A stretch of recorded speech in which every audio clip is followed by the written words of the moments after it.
Hello, everyone. Lesbian Talk. I specifically said before we started, don't make a screechy sound, and I won. Welcome to episode Infinity, -3. Remember when you were little, and it'd be like, yaha, and there's like, nah, you'd be like, yaha times infinity. And then the other person would say, times infinity plus 1.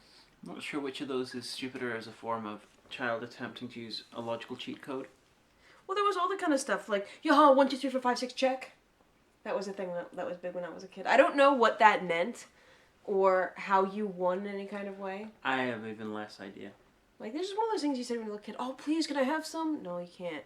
Oh, come on, just give me one little thing. I'm like, whatever. So please, I'll be your best friend. I'll talk to you every day. That was a big thing in my school. You were little friend. You had friends. Oh, how gauche. Guess what? Chicken butt. Oh, it won't get old until I'm in the old folks' home. She's making a face. You can't see, but she's definitely making a non-audio face at me. Rawr. Pretty much. So, how have you been, the internet, since last month? They have been expectant for us to talk about episodes of Doctor Who. Shush. Because you've only seen half the series. I'm really, really busy, because then it kind of like snowballed, and now I have fiction writing that I'm working on. I'm trying to shape up a sci-fi short story that I want to submit for an anthology. I actually have a second job now, writing non-fiction articles for actual money, and I also have my actual job, plus I have the draft of that paper that I told my professor I'm revising, so we can get it to the other professor, so we can resubmit it to a different journal. And yet you selfishly spend 6 to 8 hours a night sleeping. Yeah. When you could be watching Doctor Who and doing Lesbian Talk. Yeah. Well, I know that, like, occasionally people will leave Channel Awesome, and then, like, Dina, who, the horror girl. Yeah, the Game Den. Yeah. Well, I thought she did horror stuff. She does well. She's Game Den and Film Den. Alright. She's married to... Well, not married. She at least was. Maybe they still are together. With Lee from Still Gaming, who was one of the earliest Channel Awesome people, who was two-dimensional and became three-dimensional in Caucasia. Oh. Well, she left Channel Awesome. There's nothing to, like, no, like, bad blood or anything. And she's like, oh, I'm just leaving Channel Awesome. Yeah, but, like, her video just explaining that was, like, so, like, an astronomical amount of views and stuff like that. And I think people were expecting her to, like, just to slag off the site. So I should totally just make a video called Why I Left Channel Awesome and not actually leave Channel Awesome just so I can get ad revenue. No, they might get angry.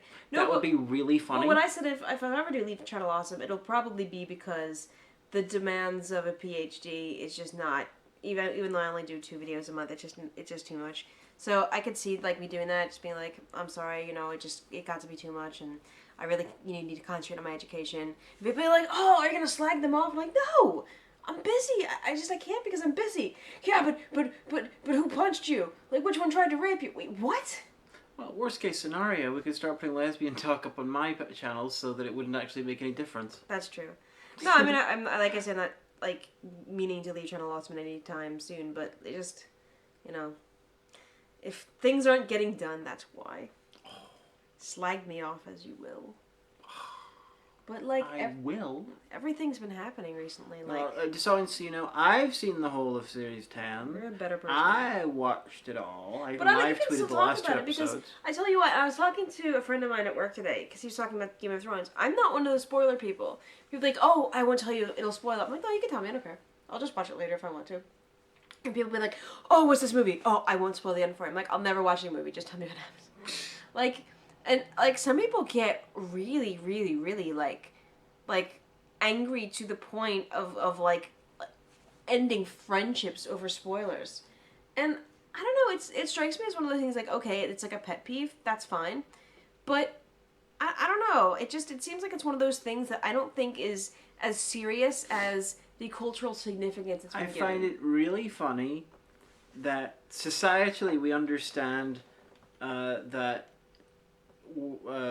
words and information can cause distress in people, deliberately or not. Mm-hmm.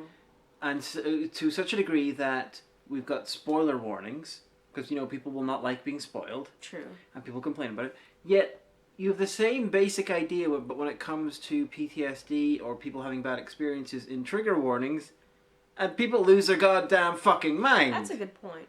Well, it's getting to the point where, like, alright, here's the thing, and I generally want to know, so write in the comments what you think.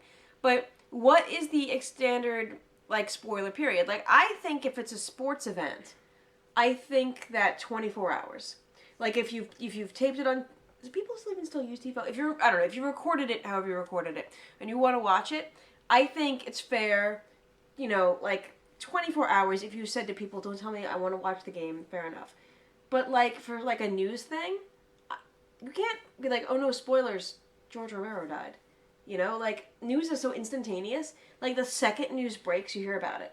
Like, there were a lot of news events that I watched unfold on Twitter rather than on TV.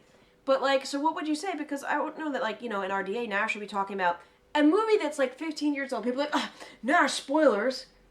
Yeah, as far as I'm concerned, if the film came out last year, fuck you. I mean, it is sad for you if you wanted to actually see it without getting the ending spoiled, but it was going to be spoiled for you at some point. You really should have watched it quicker.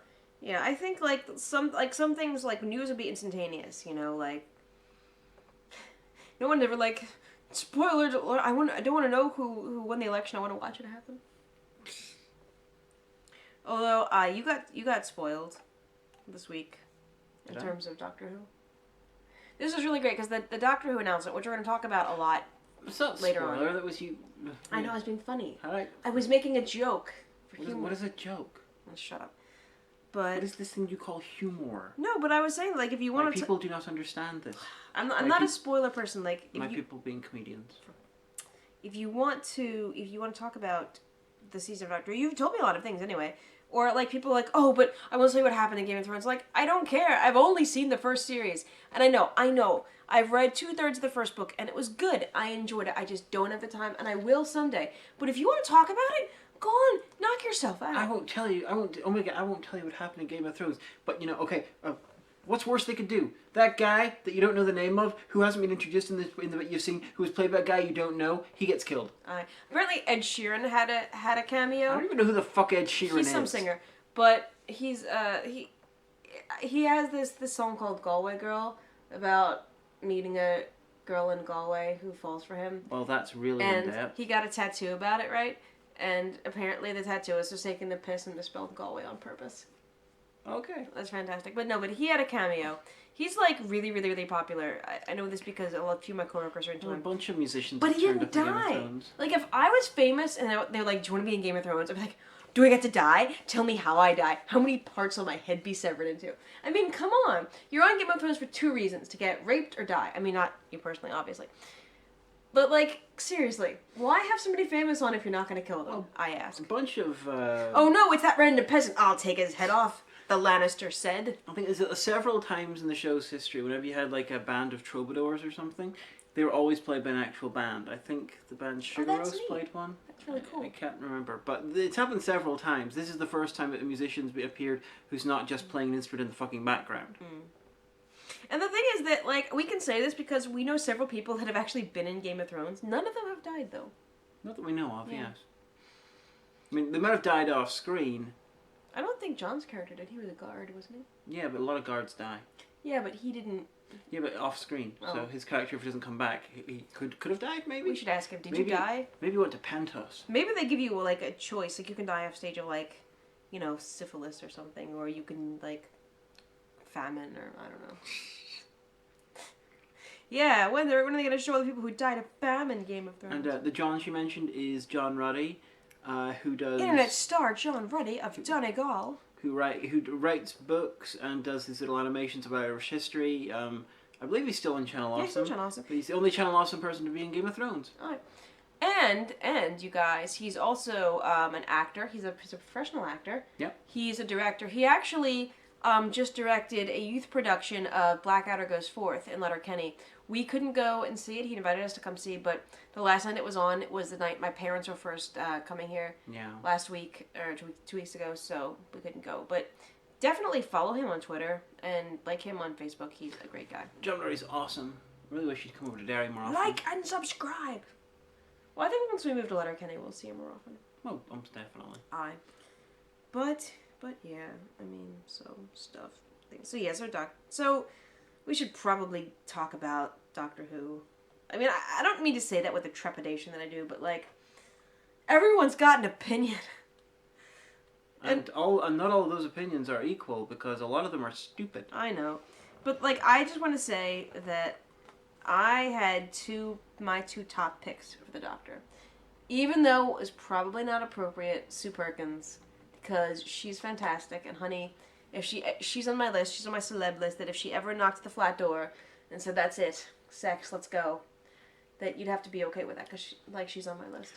I'm confused by how she would knock on her front. How would she get into the building? It's like a metaphorical front door, like if she knocked at the building. Like if How she would we rang hear her if she was knocking the building Like door? if she rang the little thing and said, it's Sue Perkins, I'm here. And I've always secretly crushed on you, even though you're a regular person. Okay, so she's actually hunting you down. She's just not knocking on random doors. Yes, this is how this goes in my scenario. This is somehow less realistic. No, my best friend in high school had this idea, the concept of the list, that like, there are celebrities that you will never meet. You will probably never meet. You will definitely never become romantically entangled with. Now I want to arrange for you to meet Sue Perkins. No, now it's awkward. Because I said it in front of the internet. But no, like, and so that, and her example was David Bowie. She's like, when we were roommates, she was like, if David Bowie just, like, came in the door and he's like, I've always wanted you. And I was like, me and him are just gonna have sex all over the floor right now. Like, you'd have to be cool with that. Because, you know, like, it's David Bowie. I said, well, you'd have to put a tarp down first. Don't, like, get sex on the carpet, because that'll come out of our deposit. But you know what I mean? Like, a lot of couples have that. The fantasy list of, like, you know, you've got Amber Benson. Okay, maybe you did like 10 years ago. I don't know. But like, no, I think that's a thing. So I would have been all over Sue Perkins as the Doctor, but like, oh, time to write some fan fiction. Sue Perkins would basically be David Tennant. I don't care. She's amazing. With tits. She's awesome. Basically. I want to be as witty and cool as Sue Perkins. I want my hair to do that thing that hers does. I wish I could be. She's awesome. She's like lesbian role model. And crush all in one. But that, and someone who I hadn't considered until you raised the idea. Because I'm a genius. Is Alexander Siddig. Yeah. From Star Trek. Star Trek Deep Space Nine, recently seen on Game of Thrones. For about 2 minutes. I'm like, oh, stab. Because he's just so, like, he has that kind of, like, easygoing, like, not suave and debonair, but, like, confident, but then at the, like, you know, at least how you played Bashir, like, anytime that confidence could crack, and I'm like, no, I fell down. Well, he's not exactly the same in every role he plays. He, for instance, he was the smarmy Tony Blair-like Prime Minister in Neil Marshall's Doomsday. Oh. Neil Marshall being the director of The Descent and Dog Soldiers and half a dozen episodes of Game of Thrones, who is doing the Hellboy remake. Oh, Hellboy reboot, sorry. Which apparently is going to be R-rated. Oh dear, oh dear, oh dear. The demons will have dicks now. Hopefully. Yeah. But yeah, so I actually didn't... I knew that it was being announced after the men's final in Wimbledon, but the BBC helpfully did not say when that would be. Because it could go on for a long time. Oh, okay. Because tennis matches don't have a set amount of time. Oh yeah, that's true. It just goes on until someone's grunted the most and then they win. Yeah, basically. Here's a really great story about me. This is all one of these things that's all you need to know about me when I was little. I was really little. I was like two or like I was like only just starting to speak, kind of young. And my parents went out for the day and left me in the care of my uncle, who was watching the U.S. Open. And wait, no, that's golf. He was watching a big tennis thing, a big famous. It wasn't Wimbledon, but it was something like that. I forget whatever the one in the States. So my parents came to pick me up a few hours later, and me and my Uncle John are sitting on the couch and watching TV. And then he's like, oh yeah, well no, she was fine. Yeah, no, I gave her crisps and all. And then all of a sudden he looks like, oh, because I guess someone he wanted to get the point didn't get the point. And I go, fucking women. And then you look at me, and look at my Uncle John is an amazing guy. He's very sweet, not misogynistic at all. We have to. This is like the early '80s, and he was like, I don't know where she picked that up. Well, my choices for the Doctor. I have my set choices. My usual two were Alexander Siddig, where she picked that up from, and Keith Lee Castle, who is... Well, he would be the first goth Doctor. He basically pretends to be David Bowie in every role he does with his long black hair. He does a lot of vampire-related bits. Is that the guy who's always a vampire, like, regardless? Almost always. He was He was the vampire in the episode of Urban Gothic, Vampirology. He was in a film called The Vampire Diary, or Vampire Diaries. Sorry, nothing to do with the TV show. He played Renfield in Lex. He plays Dracula in Young Dracula, which is one of the best written kids shows the last few years. He was in The Curse of Chucky? No. Seed of Chucky. He was the guy that was keeping Chucky's spawn prisoner at the start of the film. But here's the thing.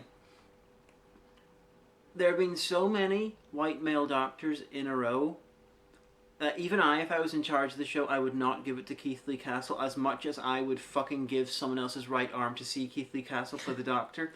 I would not give him the role this time. It's like, no, we need a fucking change. So give it to Alexander Siddig. But my third one, who is almost eclipsing Alexander Siddig, but is a very similar choice, is Ramon Tikaram. Yes! Who, I believe he's originally from Singapore of Indian descent, but he voiced a Dorian in Dragon Age Origins. Inquisition, sorry. And he was in Jupiter Ascending and a few other things, and he is phenomenal. He's great. He's just so great. Just, yes. Yes, especially if he, dressed like all, Victorian gentleman kind of thing. Yeah. Great. But, see, I didn't realize this, so I saw it happen on Twitter, because you see everything happen. I texted you. Yeah, you texted me right when I was in the middle of filming, and I put a little video of me getting the text, because I was in the middle of doing a terrible impersonation of Beavis. It is terrible. From Beavis and Butthead. I can't even believe that you ever lived in the 90s. In my Hellbinders review, when I got the news. And it's really great because she put up a wee video, and if I can remember, I'll put a link in the description box. That basically okay, and Teddy the Minion's like, what? There's no Doctor. Well, this is because I was fully expecting it to be Chris Marshall, or if it was not Chris Marshall, to be someone out of left field. What does Chris Marshall do? Because I saw pictures of him, and he kind of always seems to look like he's right about to throw up. He looks really queasy all the time. Is he all right? He's basically a very, very generic English actor. Okay. So he was the front runner. Okay. Then if it wasn't him, I was expecting it to be someone from left field who was young, attractive, white and male. Mm. Sort of like the guy who played Rob Stark, that sort of one. I expected them to go safe. Mm-hmm. So that's why I was genuinely surprised when it became her. And then the extra bit of surprise was that this Josie Whittaker was not in the top two. She was the third from the top. Yeah, a lot of people saying it's going to be Tilda Swinton, but isn't Tilda Swinton really, really famous and really, really busy? That was a lot of people hoping for that. Okay. The bookies' odds are based not on reality. It's based on, I think, other factors like who's betting on what, stuff like that. But I think it was Olivia Colman was the the woman from the upcoming Han Solo movie, not Daenerys Targaryen, the other one. Oh. She was the second choice, Phoebe something, who I've never seen in anything. So I was genuinely surprised that it's the third choice, and they'd actually been brave. Yeah. I mean, a lot of I work with some some big nerds, and one of them who's actually not really very into New Who, has seen some seasons of New Who, but seen some seasons of Old Who, but not a super fan or anything like that. He's like, what do you think? And I said, well, I mean, I can honestly, I've never seen her before. But a lot of it is going to depend on the stories and the scripts, because as good as an actress as she is, if she's basically with Colin Baker, if they saddle her with really shitty stories, everyone's going to be like, meh. On the other hand, in my experience with New Who, if they saddle her with really shitty stories and a lot of really crap episodes, it'll probably be the most beloved series ever. You ever notice that? How the better New Who is, the worse the general public gives a shit about it. That's a good point. But you say worse, but that's your subjective. Well, yes. Thing is, a lot of things that you really, really hate, and I can hardly go from anyone else's subjective. No, opinion. But I mean, no. All right, so there's commercial success. You can measure something by commercial success. I could see a movie and I would be like, oh, it was stupid and I hated it and the script was bad, but it made $1 billion, domestic and worldwide. Obviously, I just didn't like the film, but I can't say that objectively this is a bad film because you can't obviously a lot of people really, really enjoyed it. You can't say any art is objectively bad or objectively good. That's the point of art. It is subjective. Yeah. But if you be like, oh, I hate this one writer, so I just like all of the episodes that he writes, but those were have the highest ratings, then like it just could be that you just don't like that writer. Well, I can still think that he's terrible. I mean, yeah, but you can't be like. My point there was that the general public, as far as I'm concerned, has terrible taste in you who. She said. But Josie Whittaker, I apparently she was in Attack the Block a few months ago. I brought my copy of it over from my parents' house to rewatch it, but I couldn't make the disc was damaged, so I never bothered. So wasn't Finn the guy that plays Finn? Wasn't he in Attack the Block as well? Yeah, oh, that's cool. The so I want to rewatch Attack the Block, but that's the only thing I've seen her in. I've never seen Broadchurch because, as you know, someone's all like, "Oh, she was in Broadchurch, and how can you see? You know, she was in Broadchurch." And I've had to point out, do I look like the sort of person who deliberately seeks out David Tennant shows to watch? No, I watched the first episode of Broadchurch because it was doing this thing where, like, oh, BBC America was like, we're having the show Broadchurch, David Tennant's in it. We're going to stream the first episode for free all over the world. And I was like, fair enough. So I watched it. It was alright. But, like, I know it's, like, one of those shows where it's, like, about the mystery and about everything, but it's also more about the characters and how something impacts a town, kind of. Mm. And I just wasn't into... I was like, I don't really want to get into a drama. I mean, it's a beautiful setting. The wee little town that they filmed in, like on the sea and everything. That was nice.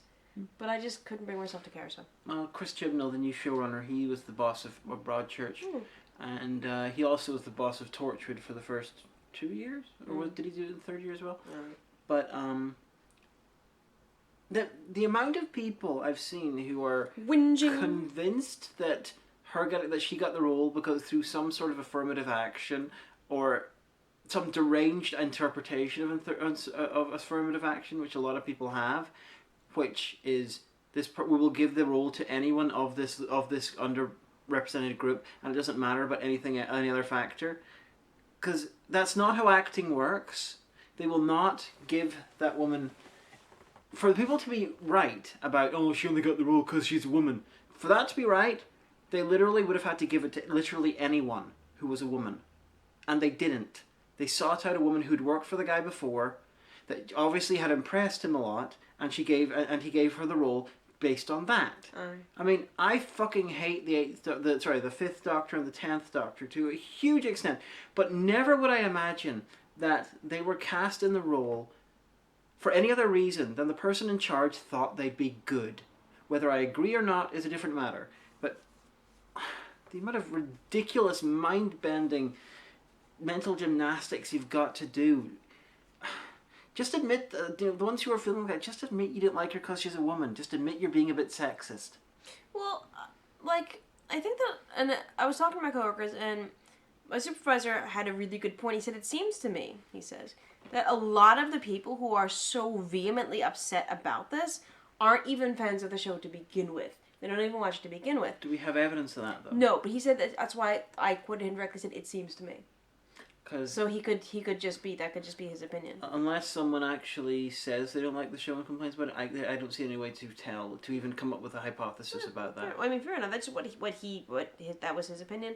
But then this English girl that I work with, who reads the Mail Online, even though I'm like, don't give them clicks, and she's like, but the Mail Online prints really weird ass stuff that don't even print in the thing, and it's funny to watch people's reactions. And I'm like, But so she was like, did you see that there was an article, the article about it on the Mail Online? I was like, yeah, I heard it. It was like, it was caused much controversy. And she goes, there were like 4,000 comments. Okay, like, you're walking around, you get splashed in the face with acid, you get like 100 comments on your story if you're lucky.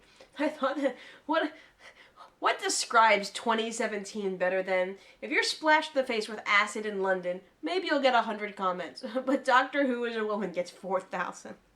Yeah, I mean, if you don't like her for other reasons than she's a woman, like you legitimately think she's a bad actor, or if like in my case, I'm not particularly fond of her casting, because I have no idea about what she's like. But she's way younger than I like the Doctor to be, and she's way too attractive for how I see the Doctor. Stop being attractive. Well, yeah, the Doctor, male or female, I want them to have an interesting face, which generally means unattractive, at least unclassically attractive, and I want them to be at least 50. Actually, you know what? For most of Old Who, that's correct. Although my mum still has a crush on John Pertwee, even though he's dead. So and the ones I would hate. call Davidson attractive. Davidson would be attractive, but the others... Peter Davison was definitely classically attractive. So was David Tennant. No, I'm thinking about Old Who. Yeah, but just generally, Yeah. this is my sort of dislike thing for her. Is exclusively based on her age and her being too attractive. And I can easily overcome that with her being good. I mean, Paul McGann, I had similar issues with, and I still don't like him in the 96 movie very much. He's great on audio. He aged into the role nicely in his final appearance. I wish he'd come back. I wish that they'd actually given him a full series or a multi-Doctor story. It was great. And Matt Smith is way younger than I want the Doctor to be. He's younger than me. He's younger than me. So... Matt Smith is way too young. I loved him in Series 5 when he was... Although, do you want to know something funny? So I was watching the big reveal for Peter Capaldi. My mum and I was over at my parents' house. This is right before I moved over here. My mum was upstairs, and I was like, "Oh, I've announced it." I was like, "Oh, who is it?" She goes, "Peter." I said, "Peter Capaldi," and she'd never heard of him before. She's like, "Oh, another just young stupid kid." I'm like, "No, he's really old. I think he's in his 60s." She's like, "Oh, okay, that's fine." But yeah, Matt Smith in Series 5 was basically the love child of 2 and 6, which I adored. Hated him from then on, but I can get past the age and the attractiveness thing. Matt Smith, I would not accuse him of being classically attractive, but he was very young. That's good, because if you ever met him, you'd be like, "I heard you accuse me of being classically attractive." No, I never would. Colin Baker is classically attractive too, but in a more sort of old school way. He had a fro.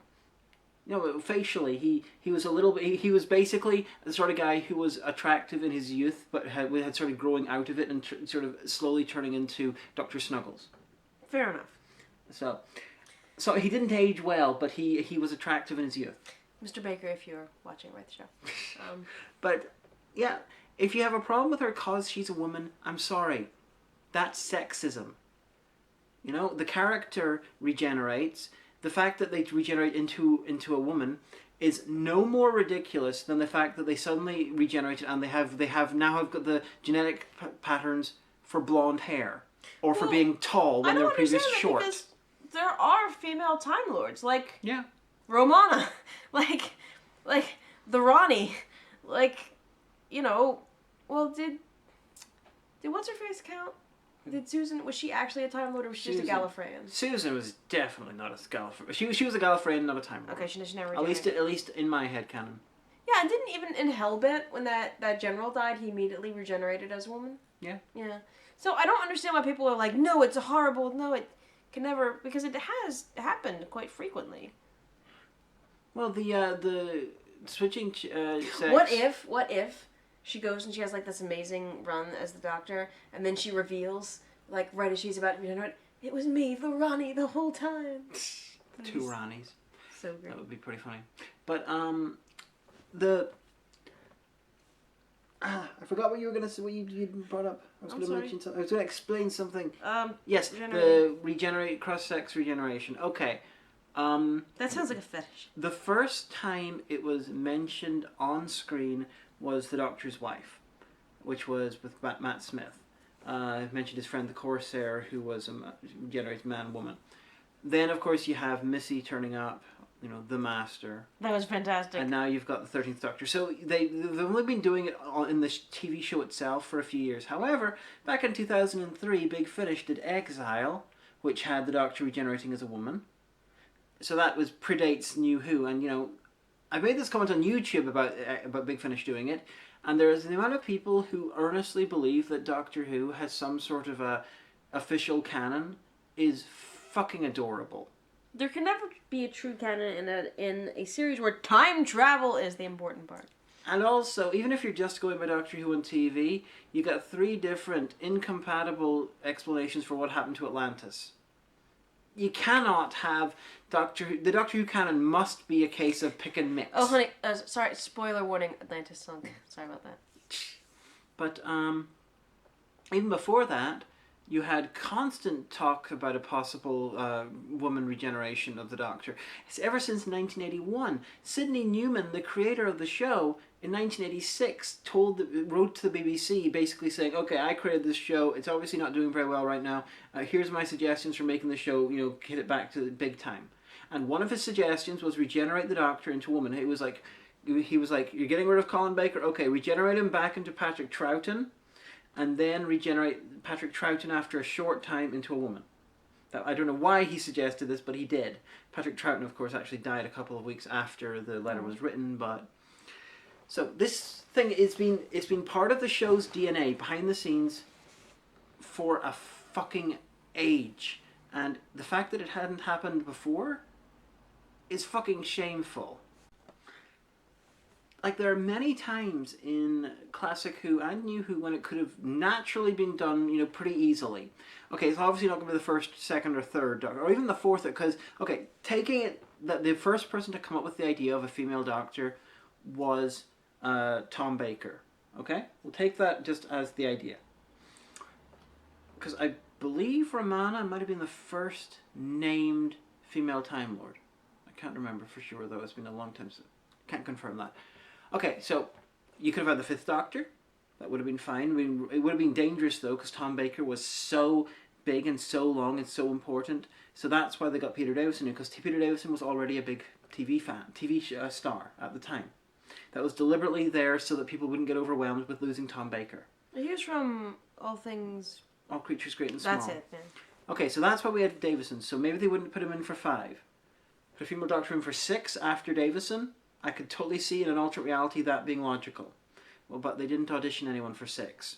It was just Colin Baker. They gave him the role. That's fair enough. I like him. Him and Capaldi are the only actors who never had to audition. Then 7, I could see them doing it possibly for 7 as a last-ditch effort to, like Sidney Newman suggested, getting rid of this to stave off cancellation as a sort of mad last throw of the dice. I can see them doing it then.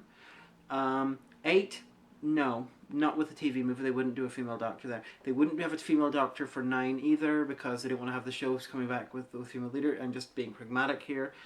They wouldn't do it for 10 either, because it's the first regeneration after it's come back. You've got to make sure it goes okay, so you would keep Tennant. 11 or 12, see, easily. David Tennant could have regenerated to Sue Perkins.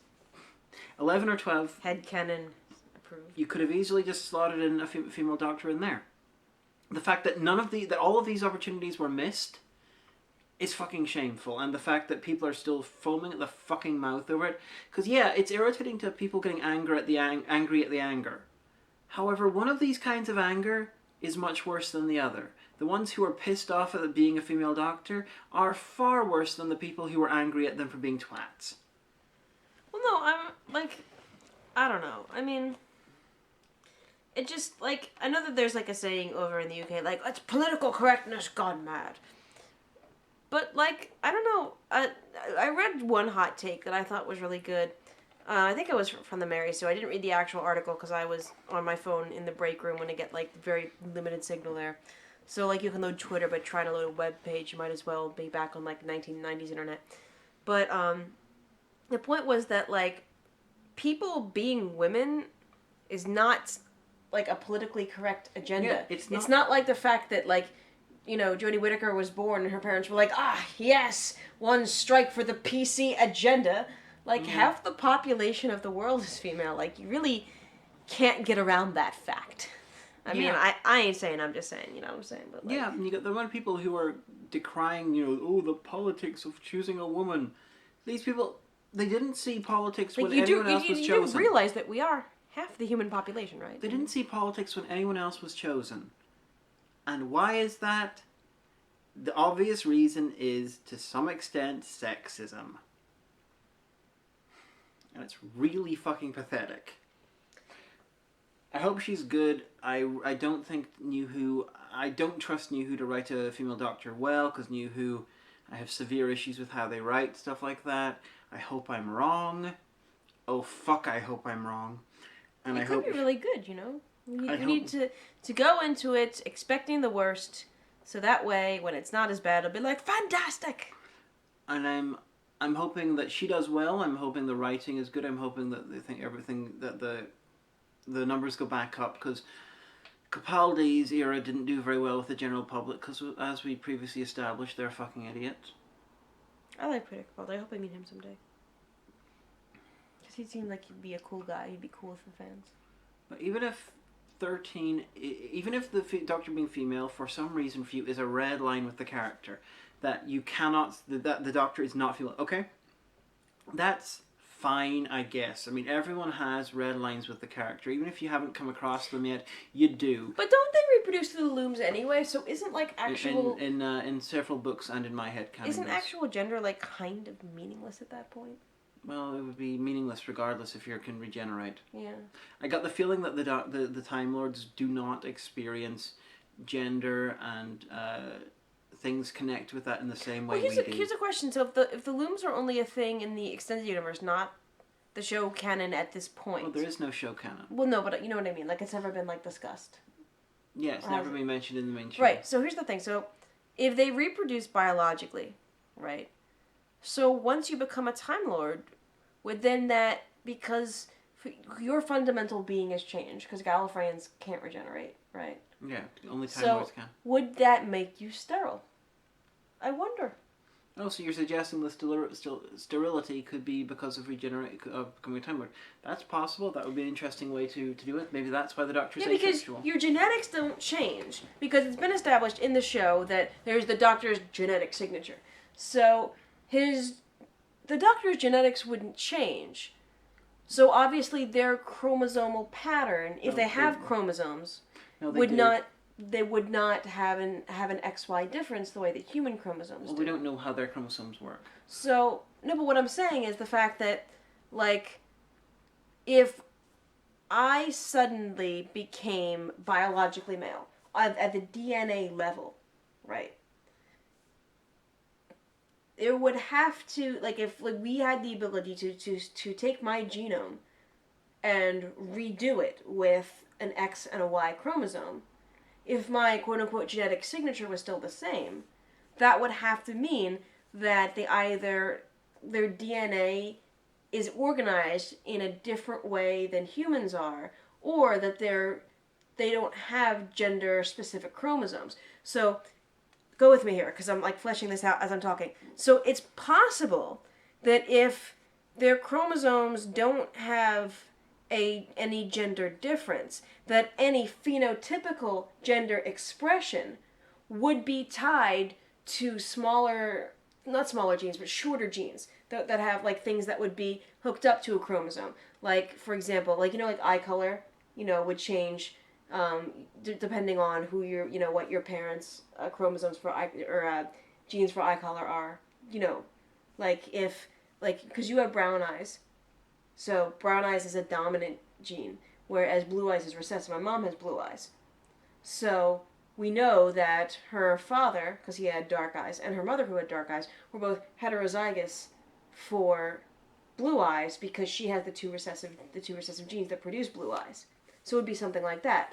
So gender expression, and I'm just talking physical gender properties, not actual gender identity, in Time Lords would have to be cosmetic if they weren't tied to specific sex chromosomes. We're assuming that all that stuff is vaguely similar to humans.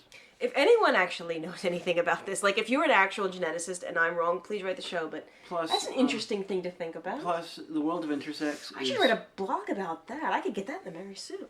You could. Or IO9.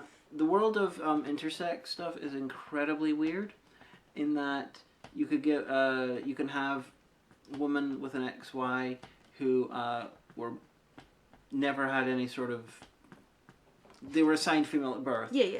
And have had children. It is possible. No. I don't. But I'm not talking into because what I'm saying is that because the phenotypical expression of a Time Lord changes at regeneration, even if their DNA profile remains the same. We don't have any actual evidence in the show that Time Lords sexually reproduce. So what I'm saying is, maybe, Gallifreyans reproduce, but one of the sacrifices of becoming a Time Lord is you no longer able to. Wouldn't that be a cool thing? Big Finish, call me. That is a decent way of doing it.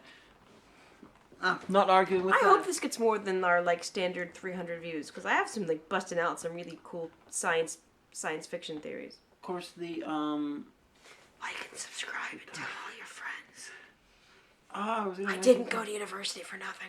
In End of the World, we saw woman's Jabbe scanned the Ninth Doctor, and we saw 9 genetic codes. Mm-hmm. Instead of you had a main one, you had other ones, which were representing the other Doctors.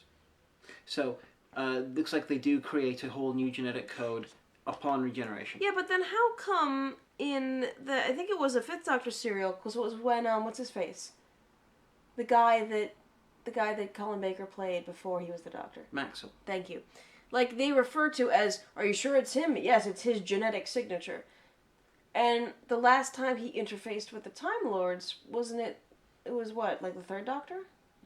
Fourth Doctor, but that was on screen.